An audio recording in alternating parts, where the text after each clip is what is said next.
तो last class में हमने देखा था वेक्टर प्रोडक्ट के बारे में। हमने देखा था कि vector A cross vector B बराबर होता है A B sine theta n cap, जहां पर A B sine theta magnitude को रिप्रेजेंट करता है और एन कैप डायरेक्शन को रिप्रेजेंट करता है। हमने वेक्टर प्रोडक्ट में पढ़ा था ना कि यदि दो वेक्टर को आपस में मल्टीप्लाई करेंगे ना, हम जब वो दो वेक्टर को आपस में मल्टीप्लाई करेंगे तो हमको एक तीसरी फिजिकल क्वांटिटी मिलती है और वो भी एक वेक्टर क्वांटिटी होती है।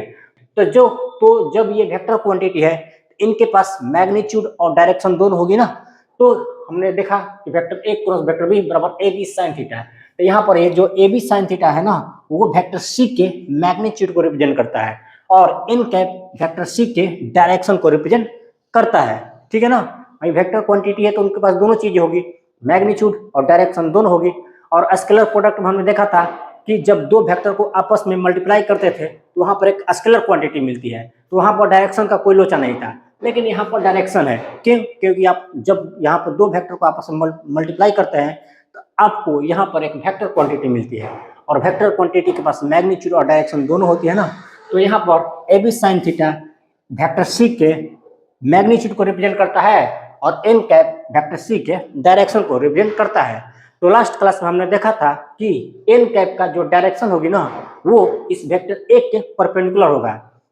एन कैप का जो डायरेक्शन होगी वो इस वेक्टर बी के भी परपेंडिकुलर होगा और एन कैप का डायरेक्शन जो होगी ना, वो उस प्लेन के भी परपेंडिकुलर होगा जिस प्लेन में वेक्टर ए और वेक्टर बी प्रेजेंट रहते हैं। यदि ये वेक्टर ए और वेक्टर बी इस बोर्ड के प्लेन में प्रेजेंट है ना, तो एन कैप का डायरेक्शन इस बोर्ड के प्लेन के परपेंडिकुलर होगा। वो या तो आउटवर्ड भी होगा या तो फिर इनवर्ड होगा। वो या तो बोर्ड के प्लेन के आउटवर्ड होगा या फिर बोर्ड के प्लेन के इनवर्ड होगा। ओके, तो आज हम देखेंगे कि ये कब आउटवर्ड होगा और कब इनवर्ड होगा। तो इसके लिए हमारे पास दो रूल है। There are two rules to calculated the direction of n cap. N cap के डायरेक्शन को कैलकुलेट करने के लिए हमारे पास दो रूल है। There are the direction of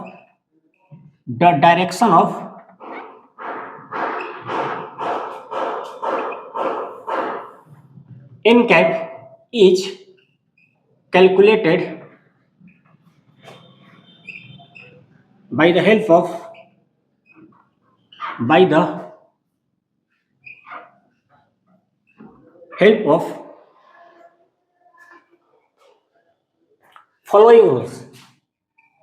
following rules। इसमें पहला रूल है राइट हैंड थंब रूल। पहला रूल क्या है? Right hand thumb rule. और दूसरा क्या है? दूसरा स्क्रू रूल। तो इस राइट हैंड थंब रूल और स्क्रू रूल के हेल्प से हम एन कैप के डायरेक्शन को कैलकुलेट कर सकते हैं। चलो, इसमें सबसे फर्स्ट हम देखेंगे राइट हैंड थंब रूल। पहला क्या है? राइट हैंड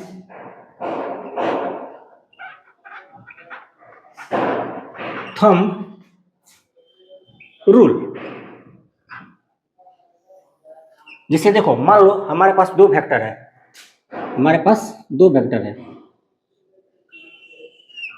ये है वेक्टर ए और ये है वेक्टर बी।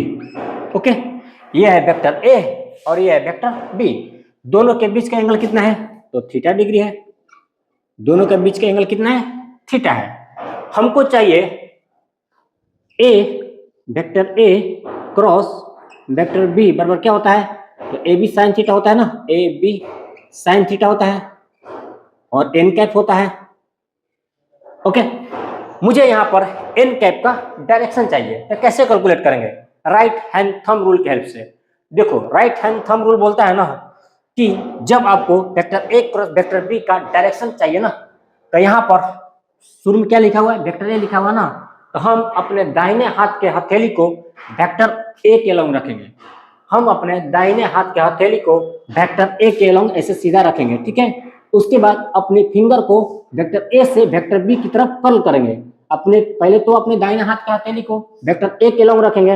वेक्टर ए के अलोंग क्यों रखेंगे, वेक्टर बी के अलोंग क्यों नहीं, क्योंकि यहाँ पर है ना वेक्टर ए, शुरुआत इसकी वेक्टर ए से हो रही है। हम अपने दाहिने हाथ के हथेली को वेक्टर ए के अलोंग रखेंगे, ठीक है। उसके बाद अपनी फिंगर को वेक्टर ए से बी की तरफ कर्ल करेंगे। अपनी फिंगर को वेक्टर ए से बी की तरफ कर्ल करेंगे। तो देखो थंब किधर जा रहा है, आउटवर्ड जा रहा है ना, थंब इधर जा रहा है, आउटवर्ड जा रहा है, मतलब यहाँ पर एन कैप की डायरेक्शन आउटवर्ड होगी, ठीक है। तो रूल पहले हम लिख देते हैं। यहाँ पर रूल क्या है, put the palm straight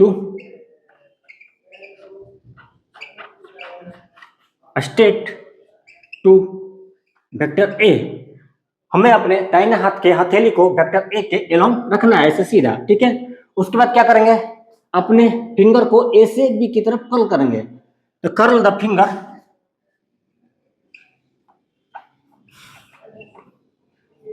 curl the finger,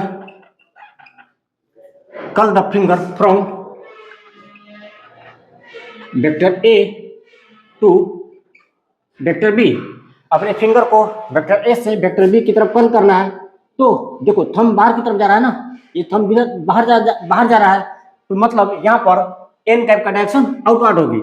मतलब थंब जो है ना, यदि आप अपने हथेली के फिंगर को वेक्टर ए से वेक्टर बी की तरफ कर्ल करेंगे ना, तो ये जो थंब का डायरेक्शन होगी वो एन कैप के डायरेक्शन को रिप्रेजेंट करेगी। तो direction of thumb represents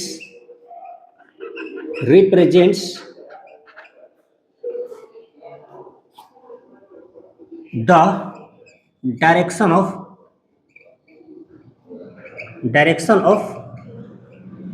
n cap.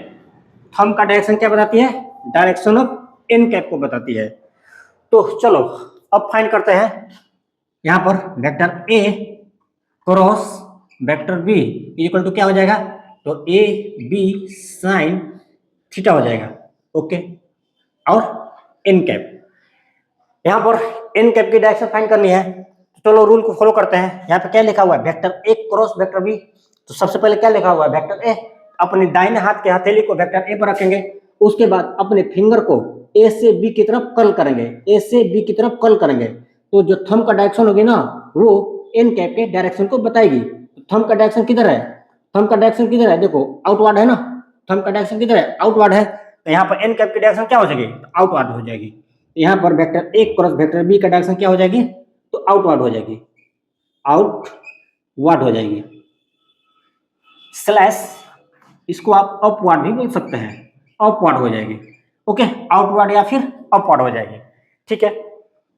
अब vector B cross vector A क्या हो जाएगा, ये हो जाएगा B A sine theta into N cap. यहाँ पर एन कैप की डायरेक्शन क्या होगी, तो सेम रूल को फॉलो करना है। यहाँ पर क्या करना है, यहाँ पर क्या लिखा हुआ, भी vector B cross vector A. यहाँ पर शुरू में क्या लिखा हुआ है, वेक्टर बी ना, तो अपने दाहिने हाथ के हथेली को वेक्टर बी पर रखेंगे। अपने दाहिने हाथ के हथेली को वेक्टर बी पर सीधा रख देंगे।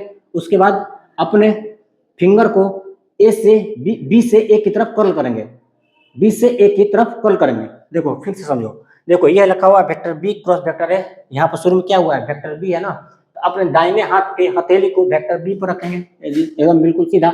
उसके बाद अपने फिंगर को बी से ए की तरफ कर्ल करेंगे, बी से ए की तरफ कर्ल करेंगे। तो देखो थंब किधर जा रही है, इनवर्ड जा रही है ना। अपने फिंगर को जब हम बी से ए की तरफ कर्ल कर रहे हैं तो थंब इधर जा रही है ना, इनवर्ड जा रही है। मतलब यहाँ पर एन कैप की डायरेक्शन क्या हो जाएगी, तो इनवर्ड हो जाएगी। यहाँ पर एन कैप की डायरेक्शन क्या हो जाएगी, इनवर्ड हो जाएगी, इनवर्ड स्लैश डाउनवर्ड। हम यहाँ पर राइट हैंड थंब रूल के हेल्प से एन कैप के डायरेक्शन को फाइंड कर सकते हैं। तो सेकेंड रूल क्या है, स्क्रू रूल। हम इस स्क्रू रूल के हेल्प से भी एन कैप के डायरेक्शन को फाइंड कर सकते हैं। तो देखो क्या होता है स्क्रू रूल। मान लो ये एक स्क्रू है और स्क्रू का ये वाला एंड क्या है, पॉइंटेड है, और पीछे वाला एंड ब्लंटेड होता है। तो स्क्रू का एक एंड पॉइंटेड होता है और दूसरा एंड क्या होता है, ब्लंट होता है ना। तो मान लो इस स्क्रू का ये वाला एंड क्या है, पॉइंटेड है, और पीछे वाला एंड क्या है, ब्लंट है। तो जब आप स्क्रू को क्लॉकवाइज डायरेक्शन में ऐसे घुमाते हो ना तो स्क्रू अंदर जाती है। जब आप स्क्रू किसी भी चीज में फिक्स करते हो ना और आप स्क्रू को क्लॉकवाइज डायरेक्शन में ऐसे क्लॉकवाइज डायरेक्शन में घुमाते हो तो स्क्रू अंदर जाती है। और जब आप स्क्रू को एंटी क्लॉकवाइज डायरेक्शन में घुमाते हो ना, इस तरह से एंटी क्लॉकवाइज डायरेक्शन में घुमाते हो तो स्क्रू बाहर आती है। तो ठीक इसी के हेल्प से ना हम यहाँ पर एन कैप के डायरेक्शन को फाइंड करेंगे। सबसे पहले क्या करेंगे कि हम स्क्रू को वेक्टर ए और वेक्टर बी के जॉइंटेड पॉइंट पर रखेंगे। हम स्क्रू के पॉइंटेड एंड को वेक्टर ए और वेक्टर बी के जॉइंट पर रखेंगे। जब हम स्क्रू को क्लॉकवाइज डायरेक्शन में घुमाते हैं तो एन कैप की डायरेक्शन इनवर्ड हो गई या फिर डाउनवर्ड होगी। और जब हम स्क्रू को एंटी क्लॉकवाइज डायरेक्शन में घुमाते हैं तो यहाँ पर एन कैप की डायरेक्शन आउटवर्ड या फिर अपवर्ड होती है। तो चलो इस बात को हम लिख देते हैं।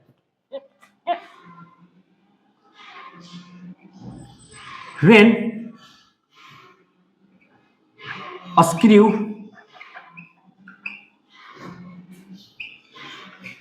is rotated along clockwise direction,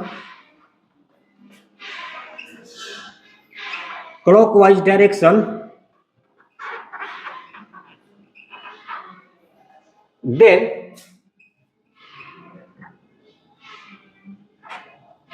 it represents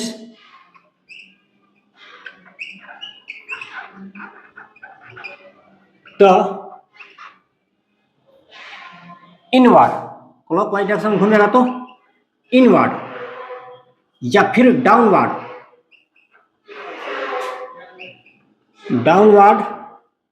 direction of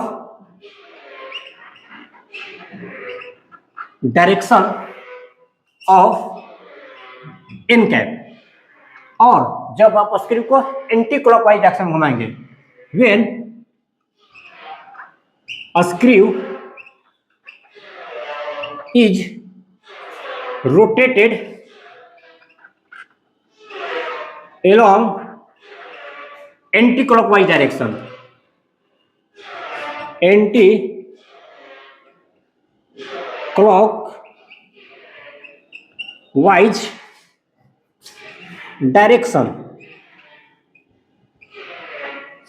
then it represents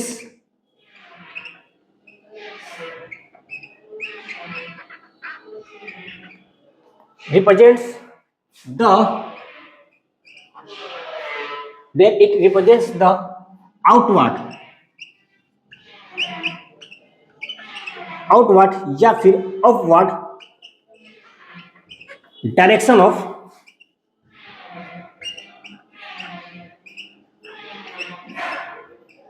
N cap. Okay, तो हमें क्या करना है कि स्क्रू के पॉइंटेड एंड को वेक्टर ए और वेक्टर बी के जॉइंटेड एंड पर रखना है। हमें क्या करनी है कि स्क्रू के पॉइंटेड एंड को वेक्टर ए और वेक्टर बी के जॉइंटेड एंड पर रखना है। तो वेक्टर ए और वेक्टर बी के जॉइंटेड एंड क्या है, तो ये वाला है। तो हम यहाँ पर स्क्रू के पॉइंटेड एंड को रखेंगे। ओके, उसके बाद घुमाएंगे क्लॉकवाइज या फिर एंटी क्लॉकवाइज। ठीक है, अच्छा देखो कब क्लॉकवाइज घुमाना है, कब एंटी क्लॉकवाइज घुमाना है। हमको यदि चाहिए vector A cross vector B का डायरेक्शन चाहिए, ठीक है ना। हम जानते हैं vector A cross vector B बराबर क्या होता है, तो ए बी साइन थीटा होता है। एन कैप, यहाँ पे एन कैप डायरेक्शन चाहिए। तो चलो सबसे पहले हम क्या करेंगे कि स्क्रू के पॉइंटेड एंड को यहाँ पर जॉइंटेड एंड पर रखेंगे ना। और अपने स्क्रू को हम यहाँ पर क्या लिखा हुआ है, vector A cross vector B. यहाँ शुरू में क्या लिखा हुआ है, वेक्टर ए। तो हम स्क्रू को घुमाएंगे ए से बी की ओर। स्क्रू को किधर घुमाएंगे, ए से बी की ओर। स्क्रू को किधर घुमाएंगे, ए से बी की ओर। स्क्रू को किधर घुमाएंगे, ए से बी की ओर। तो सबसे पहले स्क्रू के पॉइंटेड एंड को vector A and vector B के ज्वाइंटेड एंड पर रखेंगे, ठीक है ना। उसके बाद स्क्रू को ए से बी की तरफ घुमाएंगे, ए से बी की तरफ घुमाएंगे। तो देखो ऐसे घुमा रहे ए से बी की तरफ, इस तरह से ए से बी की तरफ, इस तरह से ए से बी की तरफ घुमा रहे हैं, ए से बी की तरफ। तो स्क्रू कुछ इस तरह से घूम रहा है। तो ये कौन सा डायरेक्शन हुआ? एंटी क्लॉकवाइज डायरेक्शन हुआ ना। स्क्रू एंटी क्लॉकवाइज डायरेक्शन में घूम रही है, ऐसे ए से बी की तरफ एंटी क्लॉकवाइज डायरेक्शन में घूम रही है स्क्रू घूम रही है ना एंटी क्लॉकवाइज डायरेक्शन में। तो यहाँ पर जब स्क्रू एंटी क्लॉकवाइज डायरेक्शन में घूमती है तो डायरेक्शन क्या हो जाएगी? आउटवर्ड या फिर अपवर्ड। हमने बोला ना कि स्क्रू जब एंटी क्लॉकवाइज डायरेक्शन में घूमेंगी तो एन कैप का डायरेक्शन या तो आउटवर्ड होगी या फिर अपवर्ड होगी, ठीक है ना।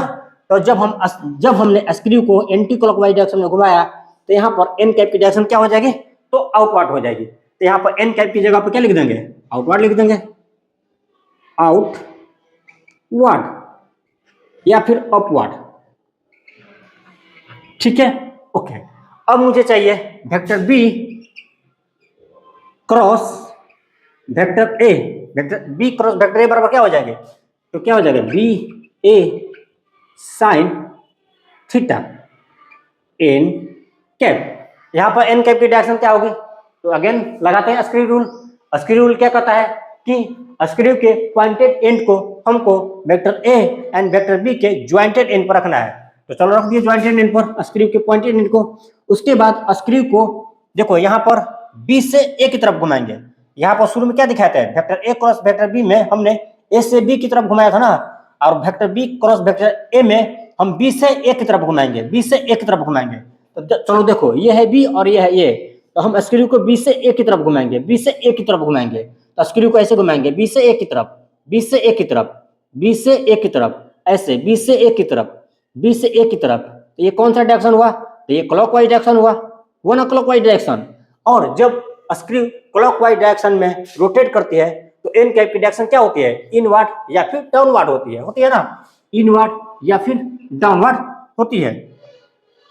तो यहां पर एन कैप की डायरेक्शन क्या हो जाएगी? इनवर्ड हो जाएगी, इनवर्ड हो जाएगी या फिर डाउनवर्ड हो जाएगी। ओके, तो ये है स्क्रू रूल जिसके हेल्प से आप एन कैप की डायरेक्शन को फाइंड कर सकते हैं। तो हमने यहाँ पर एन कैप के डायरेक्शन को देखा। हमने देखा कि किस तरह से हम राइट हैंड थंब रूल और स्क्रू रूल के हेल्प से एन कैप के डायरेक्शन को फाइंड कर सकते हैं। तो wish you all the best.